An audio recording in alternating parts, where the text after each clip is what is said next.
मैं doctor Anju Agarwal, associate professor chemistry. आज हम BSc part second physical chemistry के पेपर थर्ड में यूनिट फर्स्ट के पार्ट सेकेंड थर्मोकेमिस्ट्री के अंतर्गत लेक्चर 2 में हम अभिक्रिया ऊष्मा को प्रभावित करने वाले कारक के बारे में पढ़ेंगे। इससे पहले के लेक्चर में हमने अभिक्रिया ऊष्मा क्या होती है इसके बारे में पढ़ा था। तो कौन कौन से कारक अभिक्रिया ऊष्मा को प्रभावित करते हैं। तो factors affecting the heat of a reaction. किसी भी अभिक्रिया के लिए अभिक्रिया ऊष्मा का मान कई कारकों पर निर्भर करता है, जिसमें पहला है अभिकारकों तथा उत्पादों की भौतिक अवस्था, physical states of reactant and product. यदि कोई पदार्थ किसी रासायनिक अभिक्रिया में अपनी भिन्न भिन्न भौतिक अवस्थाओं में भाग लेता है या उत्पन्न होता है तो अभिक्रिया की ऊष्मा भिन्न भिन्न होगी, क्योंकि इसमें अभिक्रिया में भाग ले रहे पदार्थों की भौतिक अवस्था में के परिवर्तन में खर्च या उत्पन्न हुई ऊष्मा की मात्रा का समावेश भी होता है।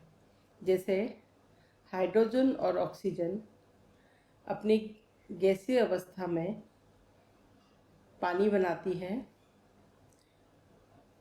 यानी कि हाइड्रोजन और ऑक्सीजन अपनी गैसीय अवस्था में अभिक्रिया कर वाटर बनाती है, जो कि वाष्प अवस्था में है। तो जो अभिक्रिया ऊष्मा है उसमें परिवर्तन जो होगा वो बराबर है -241.82 किलो जूल, यानी कि इतनी ऊष्मा हमें प्राप्त होती है।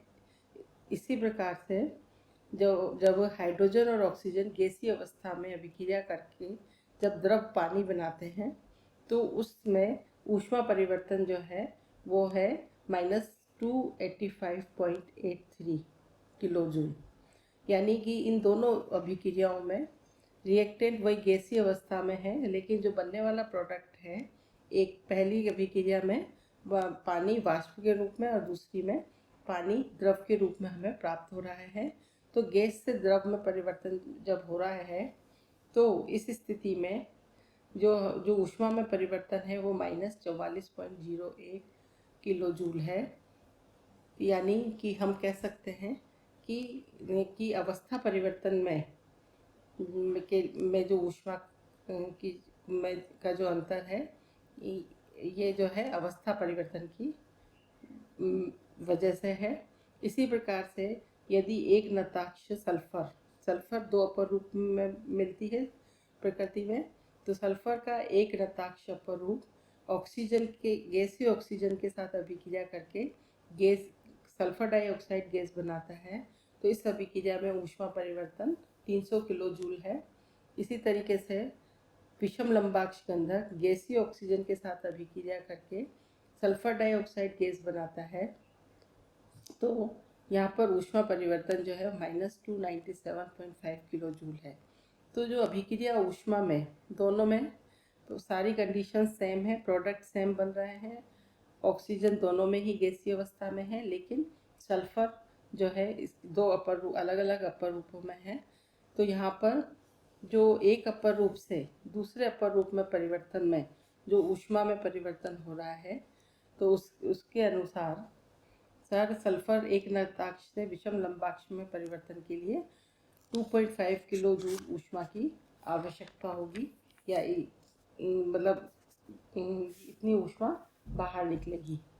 तो किसी भी पदार्थ के हम कह सकते हैं कि इस प्रकार से हम कह सकते हैं कि किसी भी पदार्थ के एक अपर रूप की एक मोल को दूसरे अपर रूप की एक मोल में रूपांतरित करने के लिए आवश्यक ऊष्मा की मात्रा को उसकी संक्रमण ऊष्मा कहते हैं। इसी प्रकार से दूसरा फैक्टर है स्थिर दाब और स्थिर आयतन पर अभिक्रियाओं का संपन्न होना, यानी कि reactions taking place at constant pressure and constant temperature. माना कि एक अभिक्रिया स्थिर दाब पर होती है तो उसके आयतन में परिवर्तन होता है। यदि निकाय के आयतन में वृद्धि होती है तो निकाय द्वारा कार्य किया जाता है। यदि आयतन में कमी होती है तो निकाय पर कार्य होता है। यदि स्थिर दाब पर आयतन में परिवर्तन न हो अथवा अभिक्रिया स्थिर आयतन पर संपन्न हो तो कोई कार्य नहीं किया जाएगा। तो इस स्थिति में हम कहेंगे कि स्थिर दाब पर अभिक्रिया ऊष्मा स्थिर आयतन पर अभिक्रिया ऊष्मा से भिन्न होती है और ऊष्मा में यह अंतर किए गए कार्य के बराबर होता है और आयतन में परिवर्तन पर निर्भर करता है। यदि रिएक्टेंट और प्रोडक्ट में जो है वह ठोस और द्रव अवस्थाओं में है तो उस स्थिति में अभिक्रिया की जो ऊष्माओं में अंतर है वो उपेक्षणीय हो सकता है, क्योंकि आयतन परिवर्तन ठोस और द्रव अवस्थाओं में के लिए आयतन परिवर्तन उपेक्षणीय होता है। यदि कोई निकाय गैसीय अवस्था में है तो रासायनिक अभिक्रिया के फलस्वरूप आयतन में परिवर्तन अधिक होता है, तब डेल्टा एच और डेल्टा ई में अंतर अधिक महत्वपूर्ण हो जाता है। यानी कि यदि पदार्थ गैसीय अवस्था में है तो रासायनिक अभिक्रिया के फलस्वरूप डेल्टा एच और डेल्टा ई में अंतर अधिक होगा, क्योंकि आयतन में परिवर्तन अधिक होता है।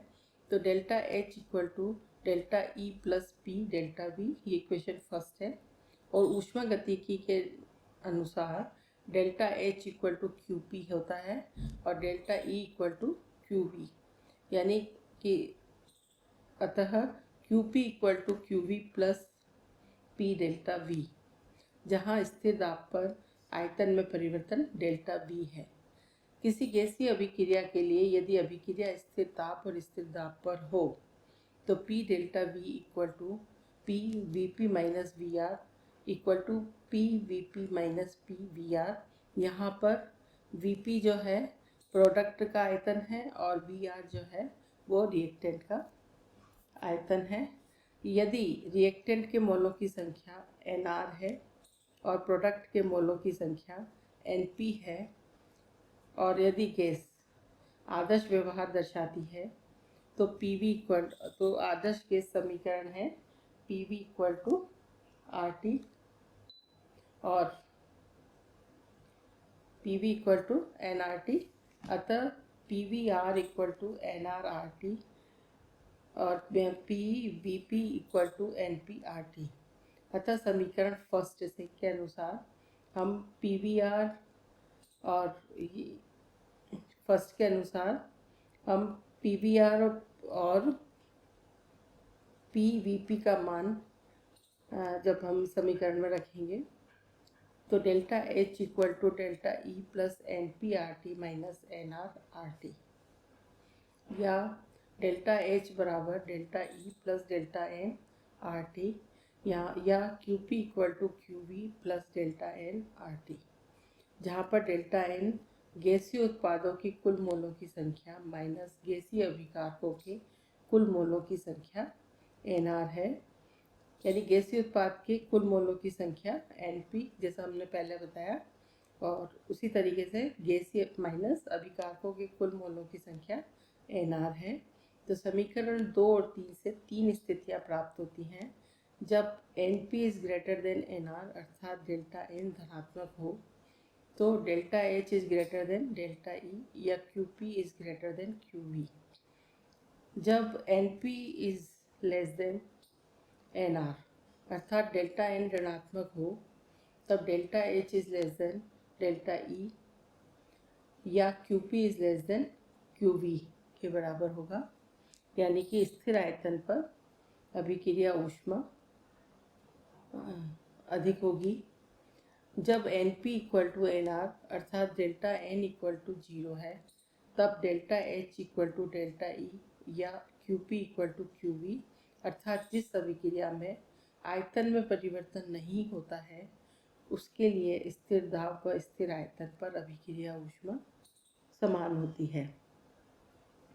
अब थर्ड फैक्टर है विलयन में अभिकारकों तथा उत्पादों की सांद्रता, concentration of reactant and products in solution और heat of solution। जैसा कि हम जानते हैं कि जब कोई विलेय किसी विलायक में घुलता है तो ऊष्मा का अवशोषण या उत्सर्जन होता है। दूसरे शब्दों में, विलेय को जब विलायक में घोलते हैं तो ऊष्मा में परिवर्तन होता है, अर्थात निकाय की एंथैल्पी में परिवर्तन होता है। यदि ऊष्मा उत्सर्जित होती है तो विलयन गर्म हो जाता है, तो डेल्टा एच का मान ऋणात्मक होता है, और अगर ऊष्मा अवशोषित होती है तो विलयन ठंडा हो जाता है, तो डेल्टा एच का मान धनात्मक होता है। तो विलेय को घुलने पर होने वाला ऊष्मा परिवर्तन विलेय और विलायक दोनों की मात्रा पर निर्भर करता है। और यदि हम यानी कि विलेय को किसी भी विलायक में घोलने पर होने वाला ऊष्मा परिवर्तन विलेय और विलायक दोनों की मात्राओं पर निर्भर करता है। यदि विलेय की मात्रा को निश्चित कर दें तो ऊष्मा परिवर्तन केवल विलायक की मात्रा पर, अर्थात विलायक के मोलों की संख्या पर निर्भर करेगा। तो यहाँ पर विलयन ऊष्मा ऊष्मा की वह मात्रा है जो 1 मोल विलेय को जल के इतने बाहुल्य में घोलने पर मुक्त अथवा अवशोषित होती है कि और अधिक तनुकरण करने पर विलयन में लेश मात्र भी ऊष्मा का विनिमय नहीं हो। यानी कि जब NaCl सॉलिड है उसका जब एक्वस जल में विलय किया जाता है तो NaCl का एक्वस सॉल्यूशन प्रयुक्त होगा, तो यहाँ ऊष्मा परिवर्तन प्लस 5.35 किलो जूल है। इसी तरीके से HCl गैस को जब जल में विलय किया जाता है तो HCl का जलीय विलयन प्राप्त होता है, तो यहाँ delta H equal to -73.34 kilo joule के बराबर है। और सल्फ्यूरिक एसिड को लिक्विड को जब जल में घोला जाता है तो H2SO4 का जलीय विलयन प्राप्त होगा, और यहाँ पर ऊष्मा परिवर्तन -96.19 किलो जूल है। तो यहाँ पर एक्वस जो है जल के आदिकी के लिए प्रयुक्त किया गया है। यहाँ पर एक्वस जो है जल के आदिकी के लिए प्रयुक्त किया गया है। तो किसी भी विलय को विलायक में घोलने पर एंथैल्पी परिवर्तन विलयन की सांद्रता पर निर्भर करता है, अतः एंथैल्पी परिवर्तन बताते समय विलयन की सांद्रता को भी बताना चाहिए। इसके लिए पद समाकलन विलयन ऊष्मा इंटीग्रल हीट ऑफ सॉल्यूशन को हम प्रयोग करते हैं। तो जब 1 मोल विलय को शुद्ध विलायक में घोलने पर एक विशिष्ट सांद्रता का विलयन बनाने के लिए हुए एंथैल्पी में परिवर्तन को समाकलन विलयन ऊष्मा कहते हैं। जैसे हम कहें कि 1 मोल पोटेशियम क्लोराइड को जब 200 ml जल में घोलते हैं तो 18.58 किलो जूल ऊष्मा अवशोषित होती है, जबकि HCl गैस को 200 ml वाटर में घोलते हैं, HCl जो है इसको घोलते हैं तो HCl का 200 ml में विलयन प्राप्त होता है, और इस प्रक्रिया में माइनस जो ऊष्मा जो है वो -72.90 किलो जूल ऊष्मा उत्सर्जित होती है। तो यदि किसी विलय के विलयनों की 2 समाकलन विलयन ऊष्माओं में अंतर, अर्थात 1 मोल विलयन को एक सांद्रता से दूसरी सांद्रता तक तनु करने पर हुए एंथैल्पी परिवर्तन को तनुकरण की ऊष्मा कहते हैं। जैसे KCl को का जो 1 मोल 20 ml H2SO4 में घुला हुआ है, तो जो KCl का 20 ml वाटर में जो जलीय विलयन है उसमें अगर ऊष्मा पर जो है अवशोषण ऊष्मा का अवशोषण प्लस 15.90 किलो जूल है, और इसी तरीके से जब KCl को 1 मोल को जब 200 ml पानी में घोला जाता है तो KCl का 200 ml वाटर बनेगा, तो delta H equal to 200 ml KCl का जलीय विलयन बनता है। तो ऊष्मा में परिवर्तन, या हम कहें कि 18.58 किलो जूल ऊष्मा अवशोषित होती है। तो यहाँ पर हम कह सकते हैं कि KCl का 20 ml जो कि 20 ml वाटर में घुला हुआ है, उसको जब वापस 180 ml वाटर में घोलते हैं तो यानी इतना उसका तनुकरण किया जा रहा है, तो KCl का 200 ml वॉल्यूम सॉल्यूशन बनेगा। तो ऊष्मा में परिवर्तन जो है वो होगा delta H equal to 18.58 minus 15.90 equal to 2.68 kilo joule. इसी प्रकार से जब गैसों को जल में घोला जाता है तो ऊष्मा उत्सर्जित होती है और डेल्टा H का मान ऋणात्मक होता है। इसके अलावा बहुत से लवण हैं जिनका जैसे KCl है, कैल्शियम क्लोराइड का विलयन है, तो इसमें ऊष्मा का अवशोषण होता है यानी डेल्टा H धनात्मक होता है।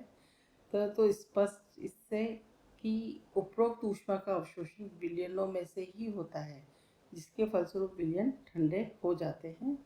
तो इसके अतिरिक्त कुछ लवण हैं तो जहाँ जिनके लिए जैसे कैल्शियम, जैसे कॉपर सल्फेट है, तो जो इसका जब विलयन बनाते हैं तो डेल्टा H ऋणात्मक होता है, अर्थात ऊष्मा उत्सर्जित होती है और विलयन गर्म हो जाता है।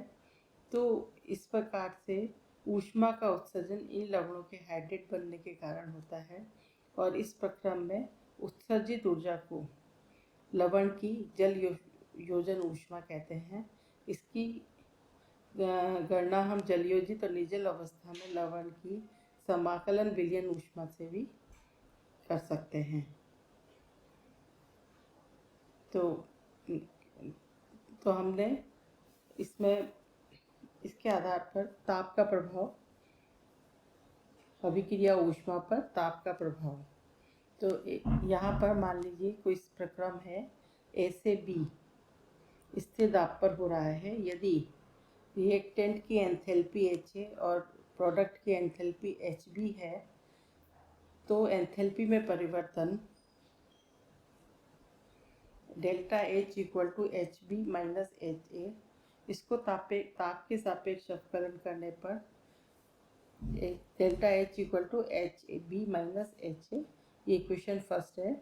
इसको ताप के सापेक्ष अवकलन करने पर स्थिर दाब पर delta H upon delta T at constant pressure equal to del HB upon del T at constant pressure minus del HA upon del T at constant pressure, ये इक्वेशन सेकंड है।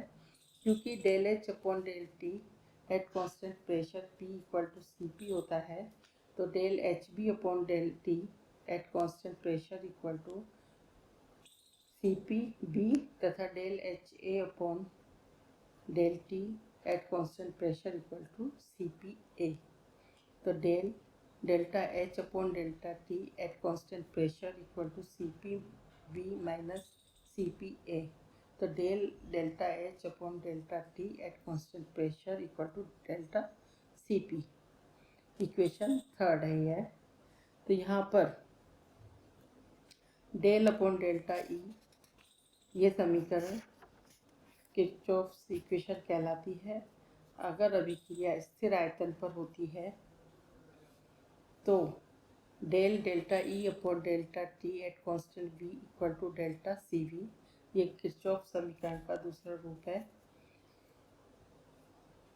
यदि हम ऊष्माधारिता Cp को स्थिर माने तो ताप परास T1 और T2 के मध्य समीकरण थर्ड का समाकलन करने पर d delta H within the range H1 to H2 equal to Cp dt integration within the range of T1 to T2, या delta H2 minus delta H1 equal to delta Cp T2 minus T1, या delta Cp equal to delta H2 minus delta H1 upon T2 minus T1। यह भी Kirchhoff समीकरण कहलाती है। इसकी सहायता से हम स्थिर दाब पर किसी भी अभिक्रिया ऊष्मा पर ताप के प्रभाव को ज्ञात कर सकते हैं। और इसी तरीके से स्थिर आयतन के लिए जो इक्वेशन 5 है, इसको हम लिख सकते हैं delta CV equal to delta E2 minus delta E1 upon T2 minus T1 है ना। तो यहाँ पर ये जो इक्वेशन होगी, ये इक्वेशन हम इसको 6 इक्वेशन मान सकते हैं, और इक्वेशन 6 मान सकते हैं, और ये भी जो है दोनों इक्वेशन 5 और 6 यानी दोनों ही जो इक्वेशंस होगी वो किरचॉफ समीकरण कहलाती हैं।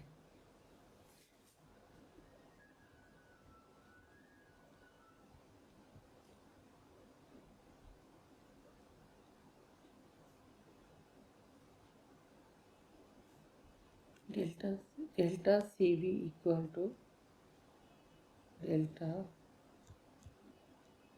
E2 minus delta E1 upon T2 minus T1, ये हो गई इक्वेशन 6। तो यहाँ पर यानी कि ये अगर स्थिर आयतन पर है परिवर्तन तो ये इक्वेशन हमें मिलेगी। तो यहाँ इक्वेशन 5 और 6 दोनों ही किरचॉफ समीकरण है। ये वाली 5 जो है स्थिर दाब पर अभिक्रिया ऊष्मा पर ताप के प्रभाव को बताती है, जबकि ये इक्वेशन 6 स्थिर आयतन पर अभिक्रिया ऊष्मा पर ताप के प्रभाव को बताती है। यदि ताप परास बहुत अधिक हो तो Cp का मान ताप के साथ निम्न प्रकार परिवर्तित होता है। Cp इक्वल टू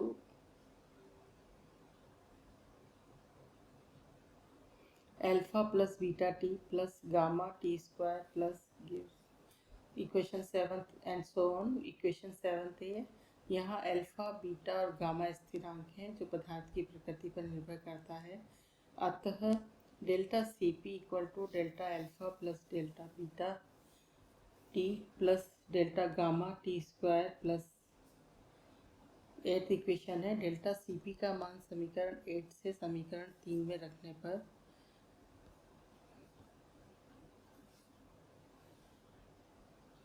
उसे T1 से T2 के मध्य समाकलित करने पर delta integration in the range of H1 to H2 D delta H equal to integration from T1 to T2 delta Cp dt। तो delta H2 minus delta H1 बराबर integration T1 T2 delta alpha plus T delta B plus T square delta gamma plus D T equal to delta alpha T2 minus T1 plus delta beta upon 2 T2 square minus T1 square plus delta gamma upon 3 T2 cube minus T1 cube. तो समीकरण 8 को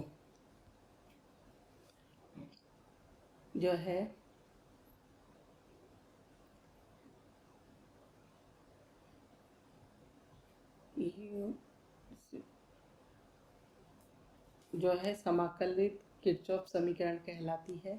इसे किसी भी ताप परास पर लागू कर सकते हैं। आज के लिए बस इतना ही। धन्यवाद।